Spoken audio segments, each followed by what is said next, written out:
All right, good morning, church. All right, how many of us here actually enjoyed our time of worship this morning? Galing, no? You know, it's one thing to worship God in our respective rooms, but it's also a different thing to worship God together in a church community. So can we give God a clap of praise for that? No. I also want to take this time, before we get into the word, to thank some of our friends from other Victory churches. No, I want to say thank you to Jose, the one who led us in our worship kanina. No, he's from Victory Alabang. And also Pastor Joey, who played our bass kanina with his wife, Ate Bing.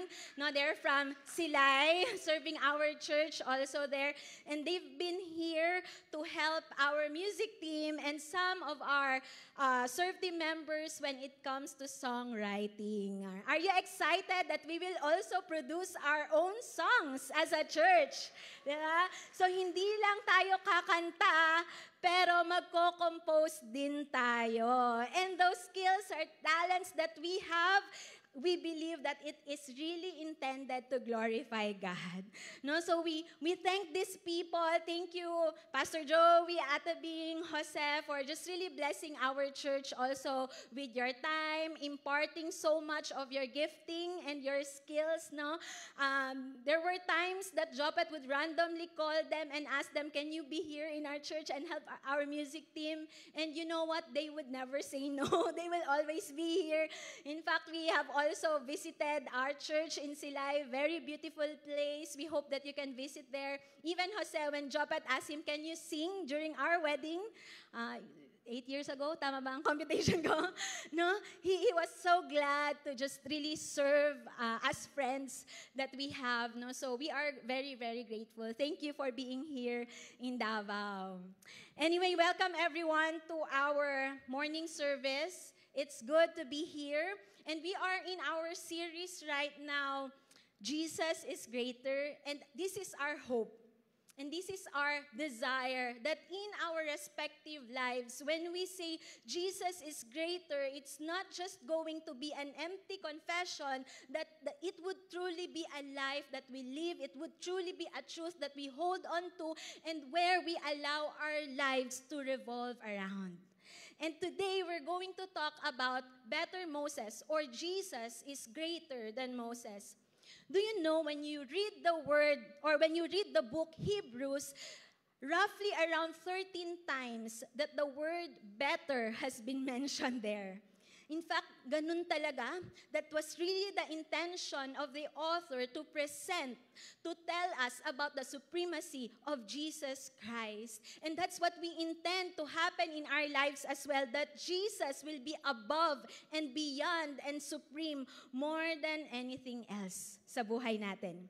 And so as we read our scripture today, let me invite you to open your Bible and please stand in reverence of God's word. We will read it together in Hebrews chapter 3, verses 1 to 6.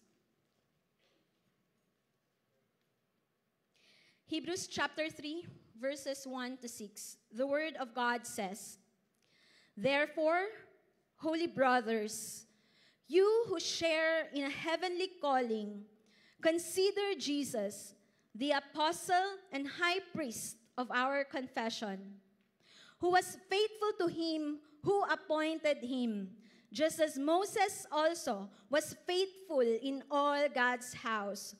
For Jesus has been counted worthy of more glory than Moses, as much more glory as the builder of a house has more honor than the house itself. For every house is built by someone, but the builder of all things is God. Now Moses was faithful in all God's house as a servant to testify to the things that were to be spoken later." Last verse. "But Christ is faithful over God's house as a son, and we are his house, if indeed we hold fast our confidence and our boasting in our hope." Let's pray. Lord, we thank you, God, for your word. Thank you, Lord, that your word is living, it's active, and it will bring forth seeds of transformation where we are right now. And as we encounter your word this morning, thank you, Lord, that it will cause us to be left not the same, but better versions of ourselves, the ones you intend for us to be, your sons and your daughters truly living out your word. And Lord, we pray that as we encounter your word, may you help us be brought back to our first love, and that is you. Lord, that our hearts will be faithful to you, will be loyal to you, because that's what you deserve. In Jesus' name we pray. Amen. You may now take your seats.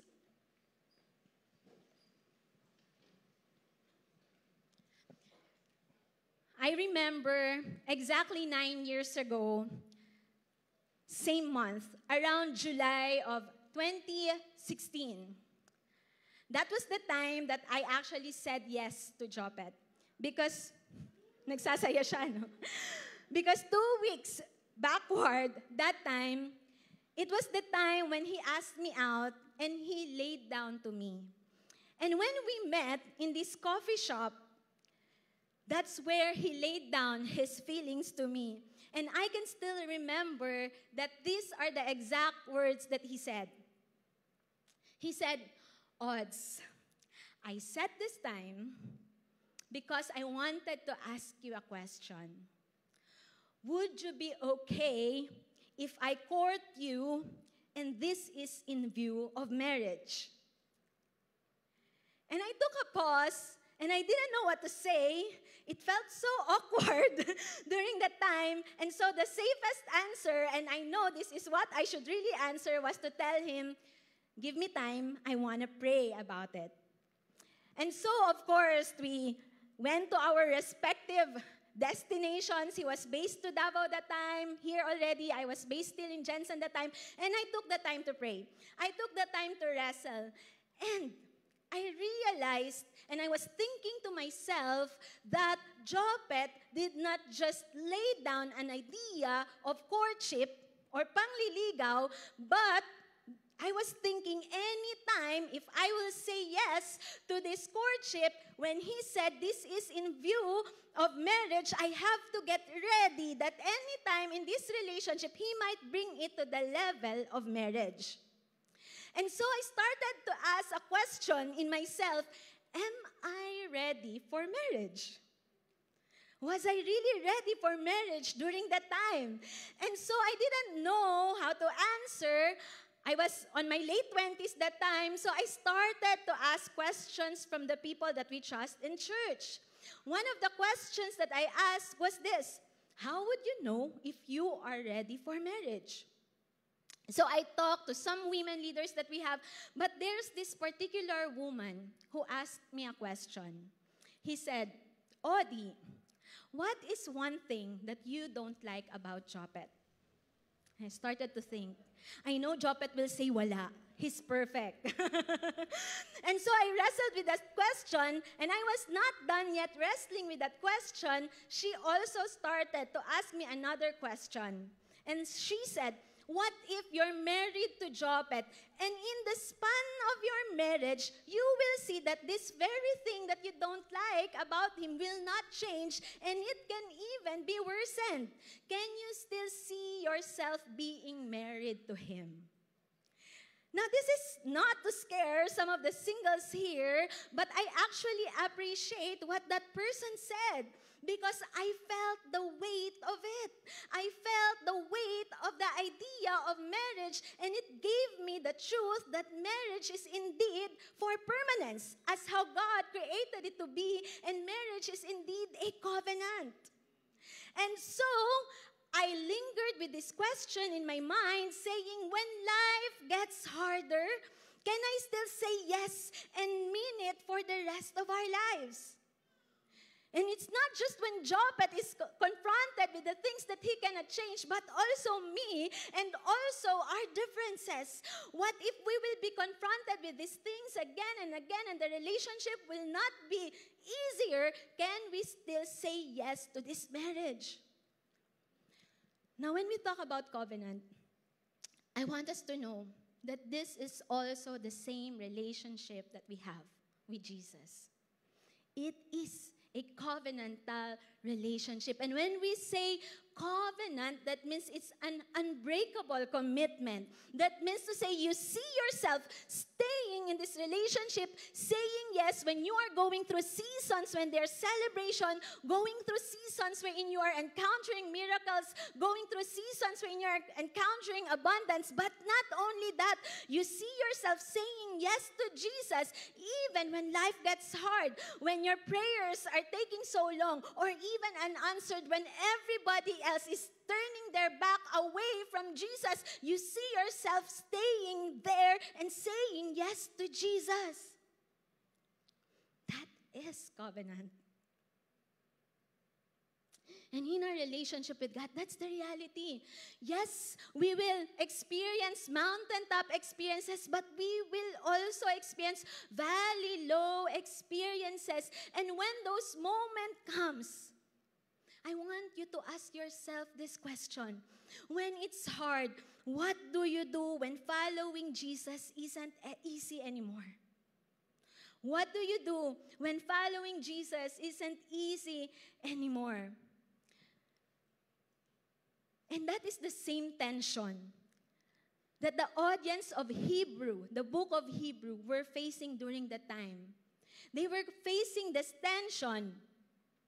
As Jewish believers, you see, during this time, they were facing a crisis. Because of their faith in Jesus, they were being persecuted. Their properties are being burned. Sinusunog yung mga bahay nila. They are being tortured.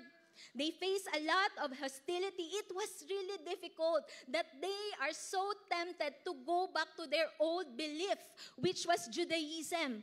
Now, when we talk about Judaism, it means they believe in the God of the Old Testament, but they reject Jesus as the Messiah. And back then, when they were confronted with that, they knew in their hearts that that was the easier route to go back to what they used to believe. Because during that time, if you are embracing Judaism, you have protection from the government.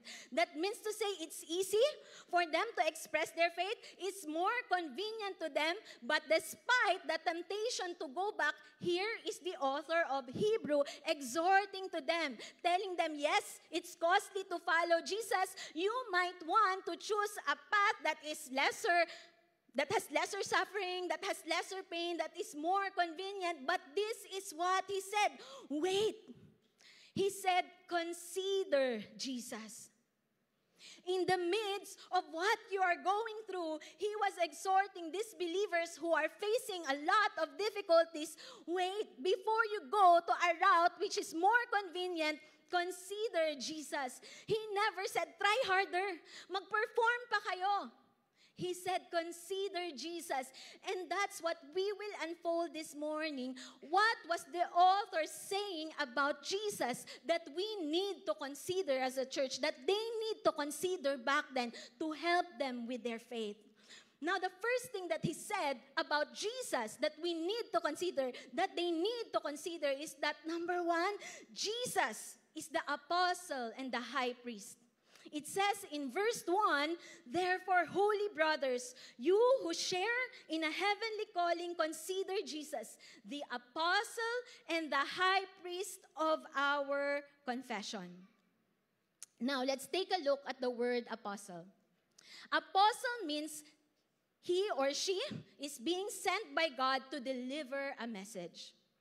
To deliver a message. Now, I want us to know this, that yes, Jesus has been sent by the Father, but he's been sent not just to deliver a message, but even for far greater purpose than that. That's why it says in John chapter 1, verse 14, and the Word became flesh and dwelt among us. Can you say the word dwelt?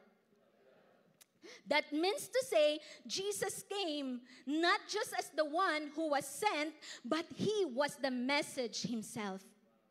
He was the message himself. That means to say, I was thinking, what's the best analogy for this? In biology, there's this term called solon, wherein there are two individual plants planted apart from each other. And underneath, when their roots meet, it's actually possible to bring forth a new life even in the midst of a dead soil and a dry soil. Now, I want you to think about it. When Jesus was sent, and He dwelt among us, and when we receive Him in our lives, you know what happens to us? There's gonna be a new life emerging in our lives, and even if your heart, if your life is going through dryness, and even it's considered dead, it's possible to have life again. Because that's the very reason which Jesus came for. Now, when we think about the idea and the truth that Jesus dwelt among us, you know, what does this mean to us? It means God was true to His word. You would hear a lot of promises in the Bible that God will send someone. God will be sending a Messiah. And it meant that when Jesus dwelt among us, God was true to His word. That means to say, because God was true to His word, you can put your trust on Him. You can confident that when God says what He will do, He will surely do. That's why you can put your trust on Him. That's not only that. Because Jesus became that ultimate apostle. You know what that means? It means that we are serving a God who is not distant, but we are serving a God who came down and initiated that relationship. Nakaranas na ba kayo na in a relationship, palaging ikaw yung nag-e-effort?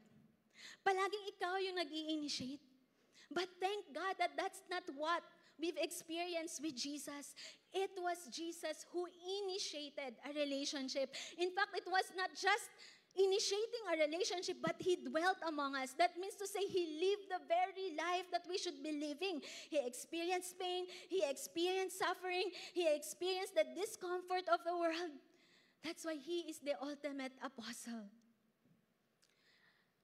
Another thing, He is also the high priest. The high priest serves as the mediator. He serves as the mediator.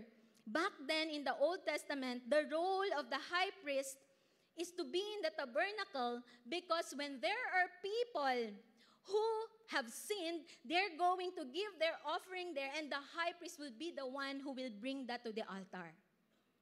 Now, I want you to know this, that every day there's a picture of a high priest in the temple, because time to time, there will be people who will send their offerings, their sacrifices, and the high priest will keep on going to the temple, backwards, outside, inside the temple, outside the temple, because the sinning of people are non-stop. That's why there's no one offering that can meet the need of their sinfulness. Now, when we think about that, in Hebrews chapter 10, verse 11, it says here, every priest stands daily at his service, offering repeatedly the same sacrifice, which can never take away sins. Every day, time to time, moment by moment, there has to be a sacrifice, because no single sacrifice was enough.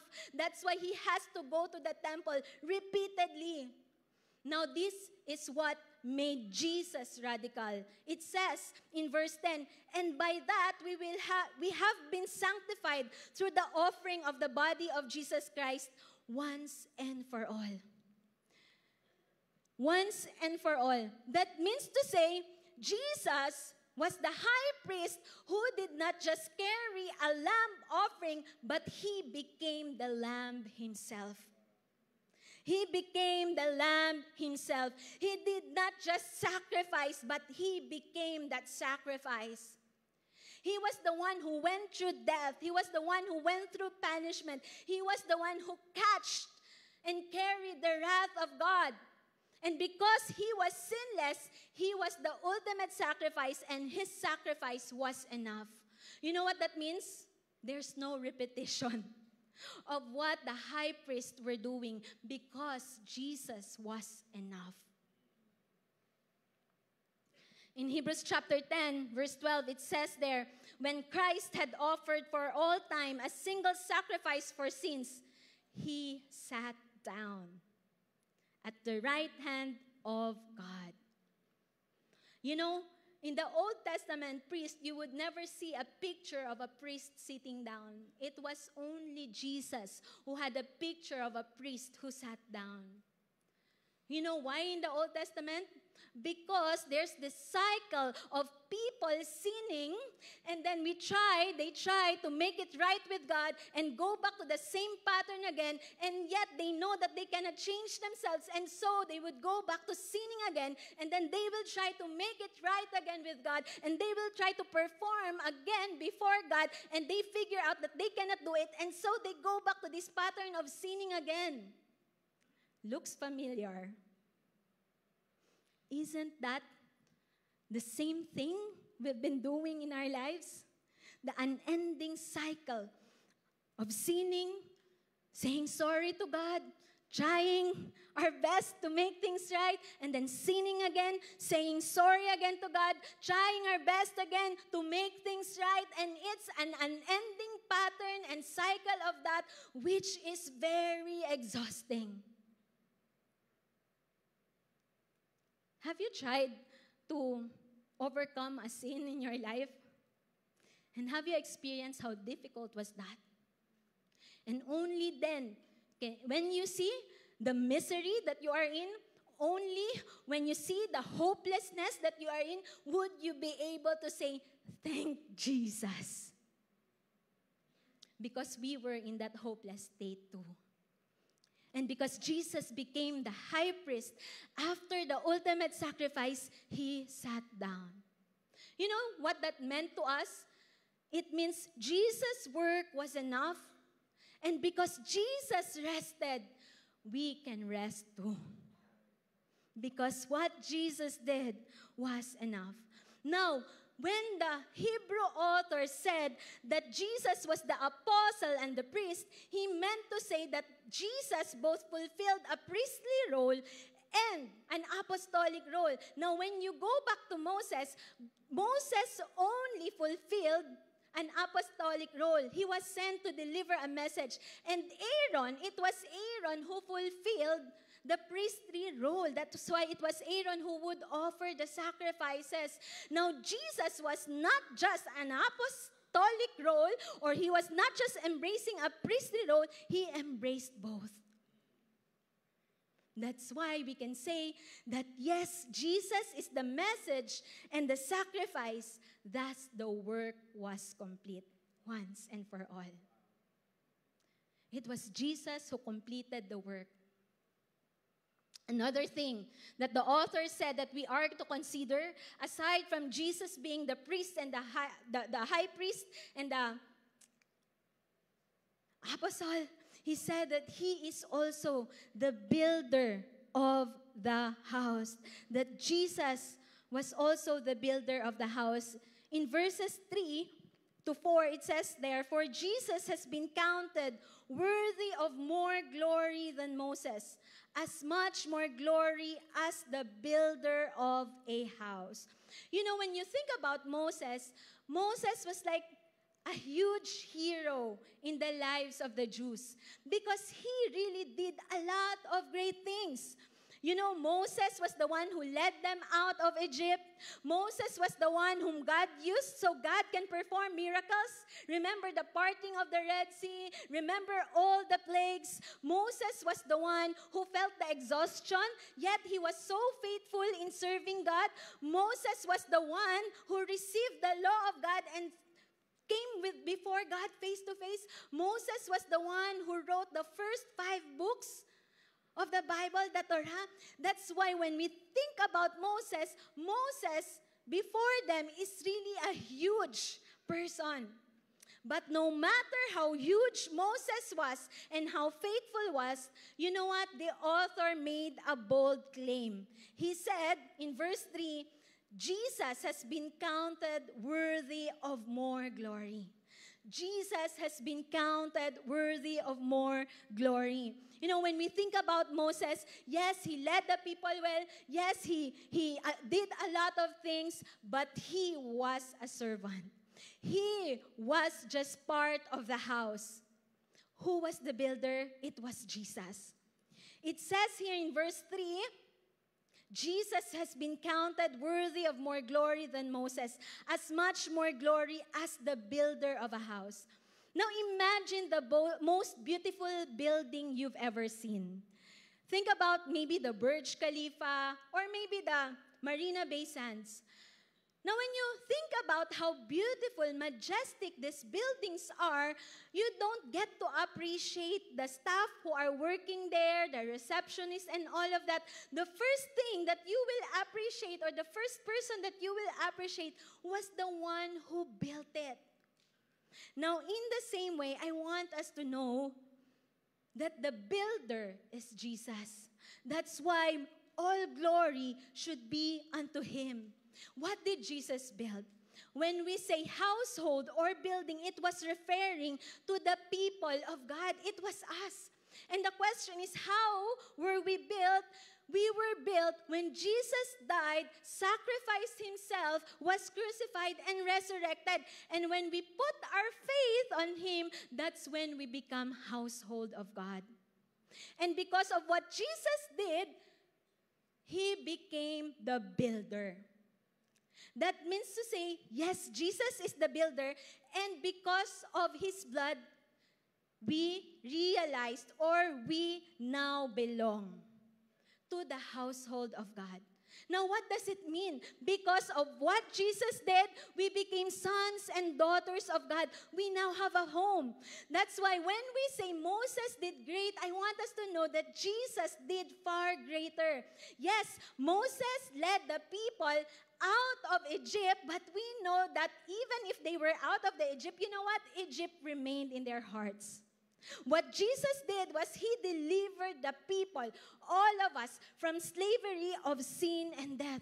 Yes, Moses led God's people toward the promised land, but Jesus was the one who brought us through freedom. Yes, Moses led God's people toward a better life, but it was Jesus who gave us eternal life.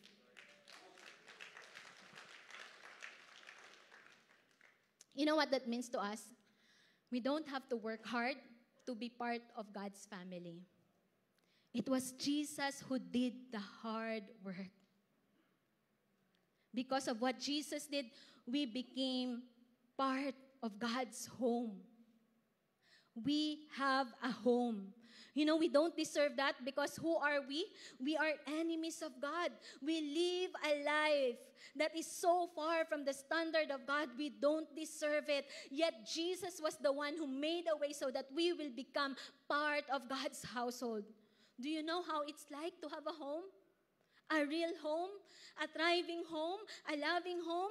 It means to say you are part of a family who loves you, who accepts you, and it gives you so much security as a person.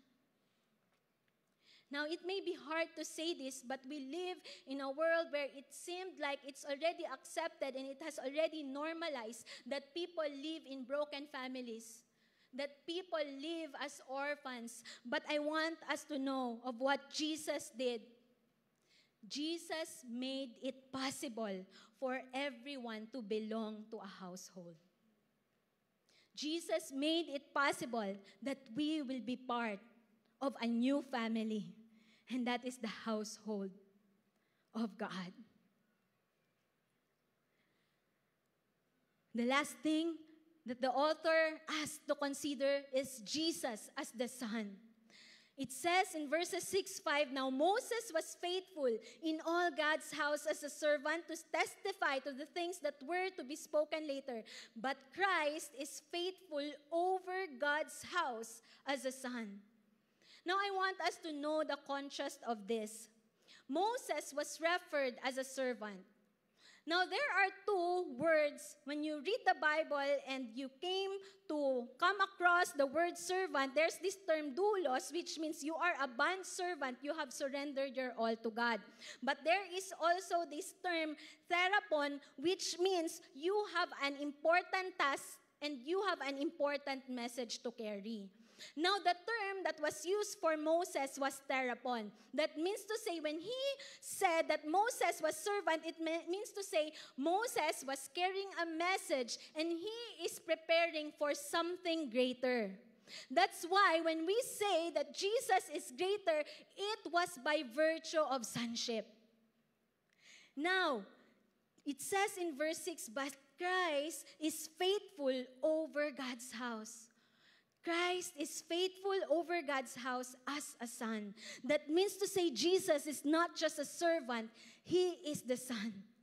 You know what that means? If Jesus is the Son, that means to say He has the full authority. That means to say He has all access to the Father. That means to say He has all inheritance that a servant can never have. And you know what the blessing is?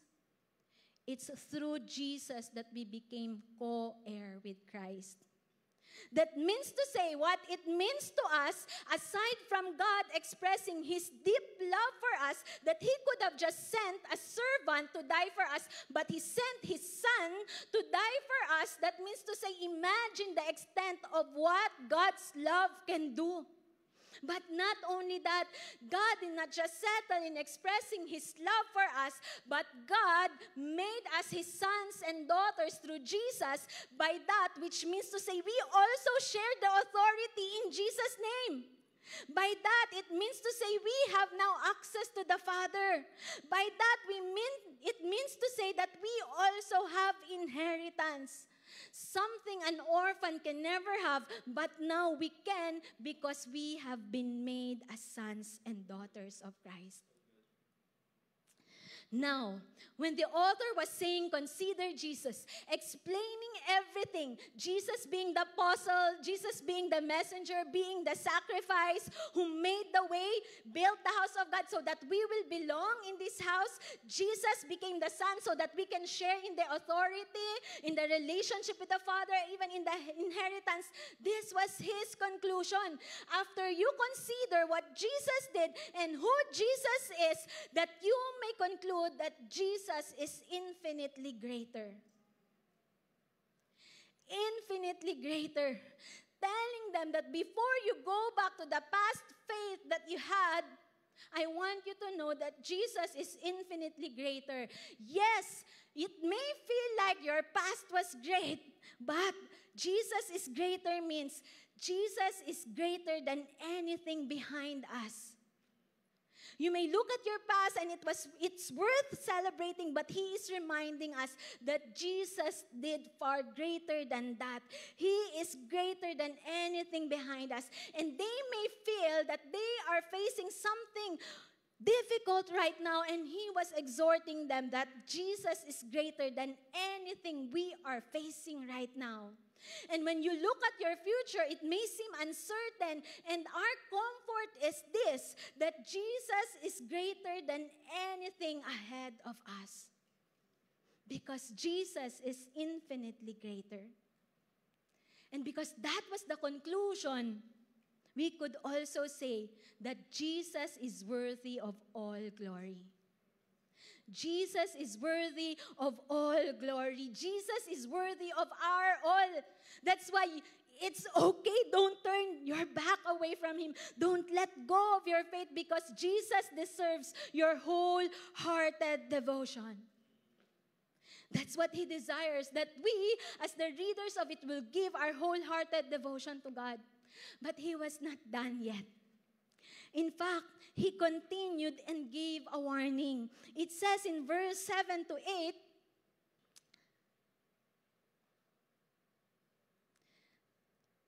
therefore, as the Holy Spirit says, today, if you hear His voice, do not harden your hearts, as is in the rebellion on the day of the testing of the wilderness. If you would remember what the Israelites did, after seeing so many miracles of God, they went back to this questioning, complaining, asking if God is really with them. That's why the writer was trying to warn us, don't harden your hearts just like what they did. Because it is our tendency when we face trials, we want to go back and harden our hearts. How is a hardened heart manifested? If we are to revisit what the Israelites did, they were complaining. It means to say, after seeing the provision of God, they always complain. Have we done that in our lives? They were rebelling. They were very rebellious. They would come against the intention of God. They would come against the desires of God. Not only that, we see in the Bible that there were also refusal. When we think about the Pharaoh, after being confronted with what God wanted him to do, he refused. Or even pride. When we read the New Testament, we would see a lot of religious leaders there. They couldn't believe what Jesus has done because of pride. But even to us, there's numbness in our hearts. Numbness means you have exposed yourself too much into that pattern of sin that you are not disturbed with it anymore. You are not disturbed even if it's not right before the eyes of God. Or even ignoring, saying, it's okay, I got this, I don't need God. Or self-reliance. Or even delaying, I'll obey God later. That's why the Hebrew author said, today, if you hear His voice, do not harden your heart. You know, at the bottom of a hardened heart is actually this, an unbelieving heart. An unbelieving heart. That's why he said, take care, brothers, lest there be any of you an evil, unbelieving heart leading you to fall away from the living God. He was exposing, you know what the real problem is? The real problem is not that you are persecuted. The real problem is your heart. The real problem is your heart. And then he exhorted, how do you respond? After knowing who Jesus is, what He has done, that He is infinitely great, how do you respond? The first response that they should have, and we should have as well, is to believe in Jesus. You know, the remedy for our unbelieving heart is actually to believe in Jesus. You know, at the bottom of unbelieving heart is actually a heart that does not believe that God is good.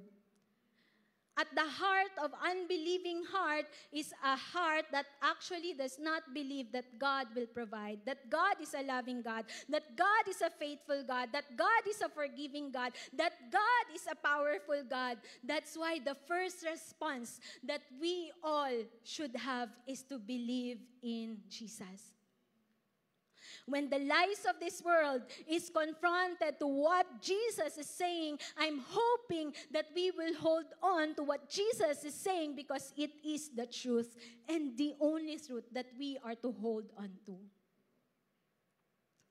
Believe in Jesus. Not just believe in Jesus, but to live in Jesus' ways. The author has been exhorting the audience, brothers, sons, and daughters. That means to say, he is reminding them, you are part of the household of God. And if you are part of the household of God, then live a life as if indeed you are a child of God.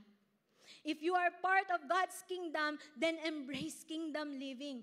That means to say, live out from love. Live with repentance, live with confession, live with generosity, forgive, keep on loving those who are hard to love. Live in Jesus' ways. That's the only way that you can be affirmed that indeed you are a child of God. Next, we are encouraged to encourage everyone consistently. You know, an unbelieving heart is nurtured in isolation. An unbelieving heart is nurtured in darkness. So if we want our hearts to believe and to keep on believing, we need people around us. We need to encourage others whose faith are being wavered. You can tell them this is what the Word of God says. You know, it's one thing to comfort people, telling them okay lang yan. But our desire is this: when we encourage people, it's not just gonna be comforting words from us, but it will be the truth of God's Word. Because that's the Word that has the power to change people's lives. And not just that we are called to encourage one another, but even tayo, there's the challenge for us to be vulnerable. That means to say, it also takes courage for you to lay down your life before someone and be transparent and share what you are going through so that they can speak life to you as well. They too can help some areas in your life where there is an unbelief. We need to encourage each other consistently. And lastly, we need to persevere no matter what. We need to persevere no matter what. When I said yes to Jopet, that means to say, I said yes to a future I still cannot see. And that's what it means to be in a covenant with God. That when the going gets tough, you see yourself still faithfully worshiping Jesus and living for Jesus and obeying Jesus. Persevere no matter what. I remember a picture in the Old Testament. It's called Kadesh Barnea. It was the moment when the Israelites were about to go to the promised land, and Moses sent 12 spies to check out the land.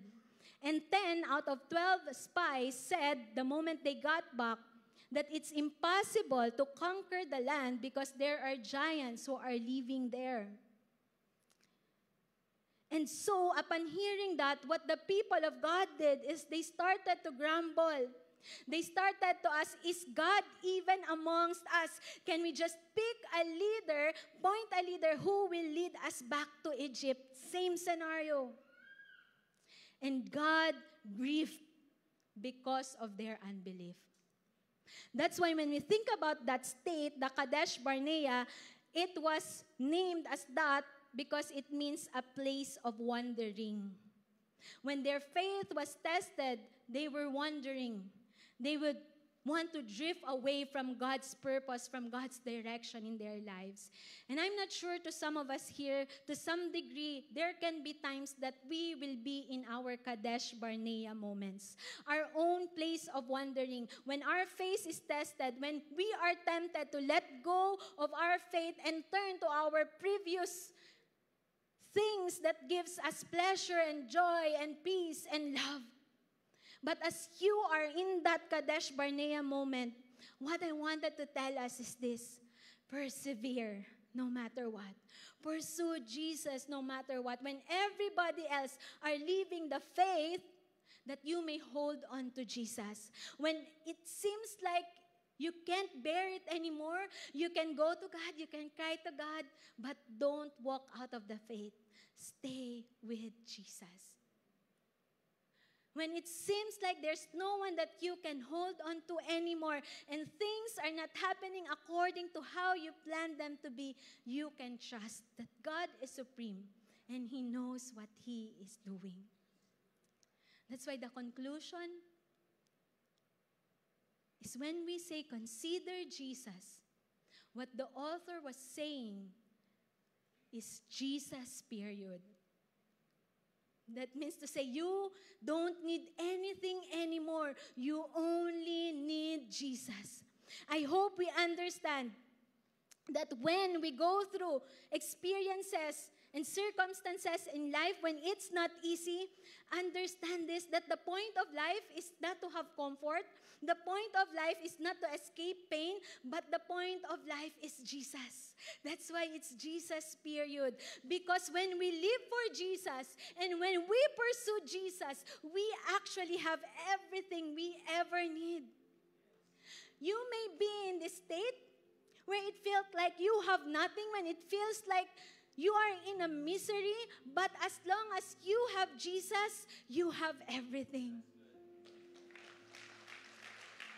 You may be in a state where you have a lot, but honestly, if you don't have Jesus, you are the poorest human being ever existed. Because Jesus, period. He is the point of life. He is our way of life. He is everything that we ever need. You know, the greatest tragedy is not when you go through suffering. The greatest tragedy is when you have everything. Your dream car, your dream house, your dream relationships, your dream life. And if Jesus is not there, that's misery. Because the point of life is Jesus, period. A life without pain is not the goal. A life with Jesus is. Can you just take the time to pray right now? Lord, we thank you. Thank you, God, for sending Jesus to us. He was the one who completed the work that no one else can do. He was the one who bridged the gap so that we will be welcomed in your household. He was the one who sacrificed his position, being the son, so that we would be able to share the same privileges as sons and daughters with you. And we cannot just be still, but we can only be in awe of what you have done. Now, some of us here may feel like you are drifting away from your faith. Some of us here may feel like, Lord, I need to be certain of my faith. I need someone to hold on to. I need something to hold on to. And God wanted to tell you right now, you can hold on to me, my son, my daughter, because I never fail.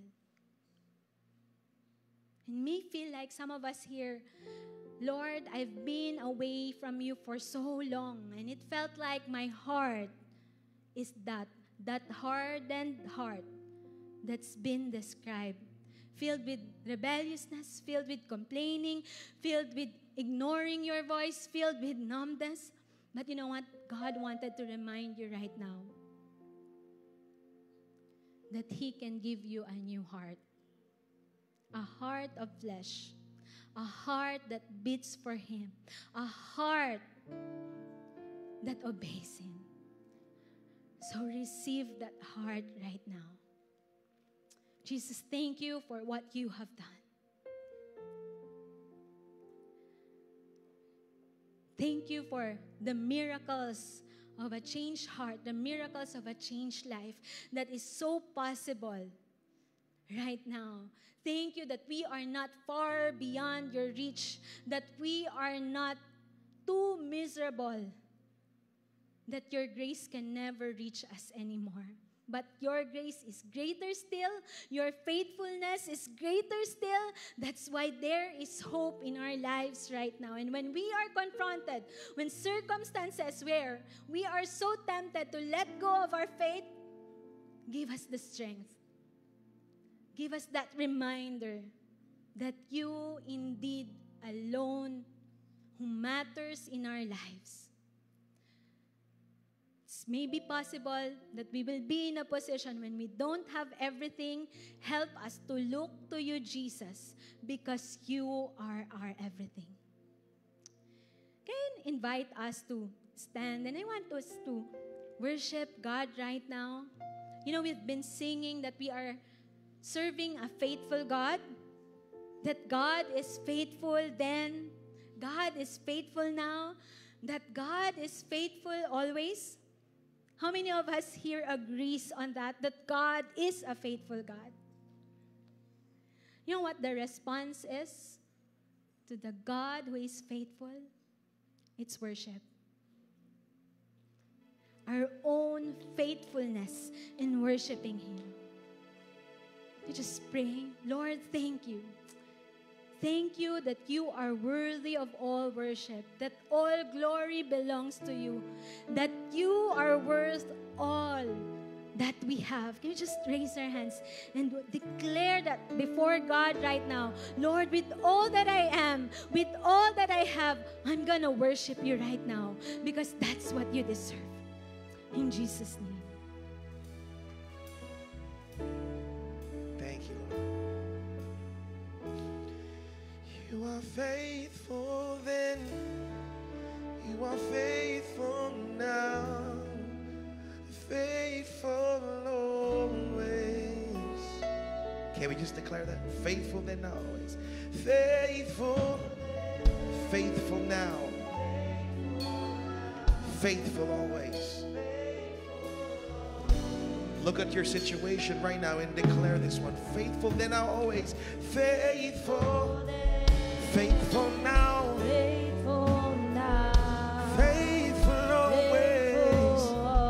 Come on, declare it again. Oh, you're faithful, faithful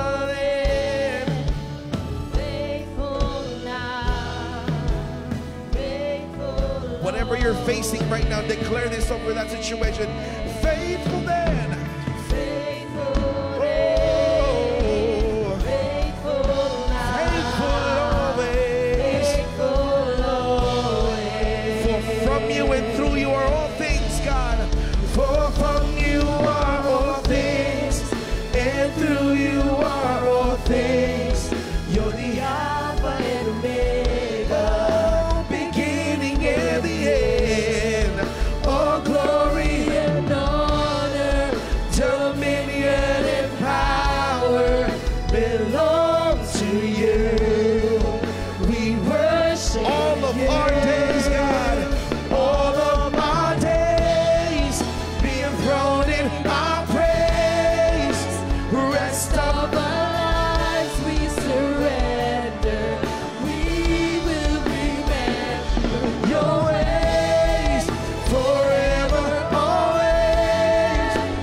Sing it one more time. Faithful than always.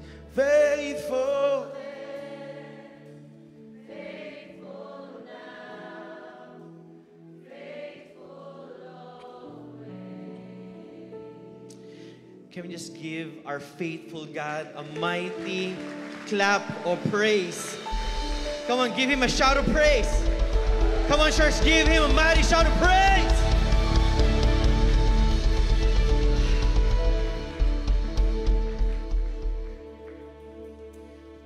Thank you for preaching the word.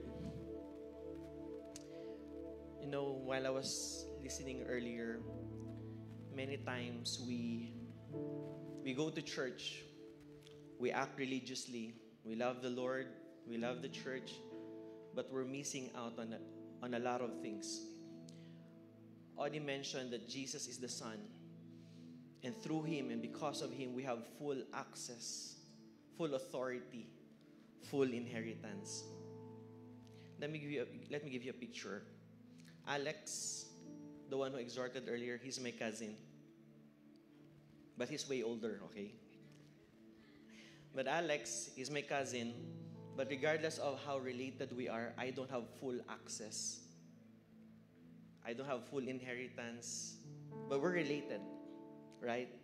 And I get to enjoy what it means to be in that relationship, but I don't get to enjoy the fullness of that relationship. Now, because of Jesus, because of what He has done, we get to experience the full access of the love of the Father, the greatness of His provision, the full authority of what it means to be His child. In other words, what it means is that where we are right now as children of God, when we pray, when we worship, we get to experience the fullness of that relationship. And that's who you are. You are a child of God. What it means today, church, is this. We can go beyond what's comfortable in this world. We can go beyond the pain that we experience. You know why? You are a child of God. That's why Jesus is greater than all of the things that we get to experience. You know why? Because of Him, we get to experience the fullness of our relationship with the Father. Listen to me. Everyone look up here. just because you're struggling today doesn't mean that you're living a bad life. It's just a bad circumstance, it's a bad situation, but it doesn't mean that it's a bad life. Because God has given you a kind of life where you get to experience the fullness. Everyone say full. The fullness of God's power, God's provision, and His presence in your life.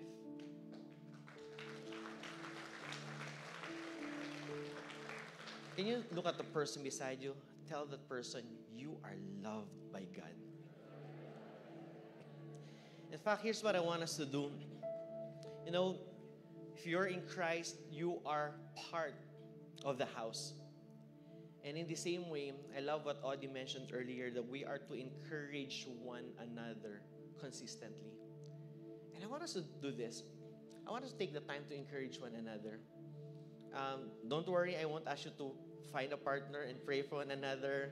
Alam ko, lagi kayong kinakabahan when I say find a partner. But here's what I want you to do, please. And here's what I want to encourage you. We are a church. We are God's people. The people that you see around you, we're brothers and sisters here. Okay, buti lang hindi tayo magkamukha. But we're brothers and sisters here. And so here's what I want us to do. I want us in the next 1 minute, I want you to roam around and take the time to encourage one another. Tell that person, you are loved by God, and I'm glad that we're in this spiritual family together. Okay lang tayo? Alright, so in the next 1 minute lang, I want us to roam around, get out of your chairs, approach someone, and tell that person, you are loved by God, and I'm glad that we're in this church community together. Go ahead. Get out of your seats. Tell the person beside you, tell the people around, you are loved by God. God loves you. God has a plan and a purpose for your life. Come on, give people a high five. Give people a fist bump. Come on, give people a hug. Get out of your chairs, everyone.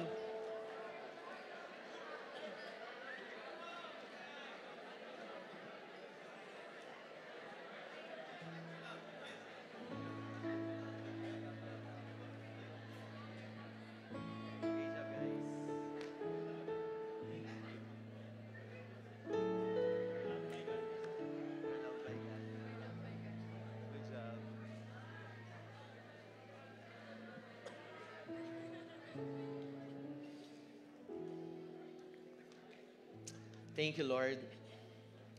Just before we close in prayer, Jose, thank you. Thank you for leading us in worship. Pastor Joey, Miss Bing, thank you. The next few weeks and months, we're going to sing some songs that our team were able to write. Honestly, I'm just grateful. I'm overwhelmed. Di ko pa fully napapakinggan, but that's the reason why you invited Jose and Pastor Joey and Miss Bing to help us write songs. If you were able to hear some of the songs that Jose wrote, Lord of All, For Your Purpose, yung kanina, Then Now Always, God is Good.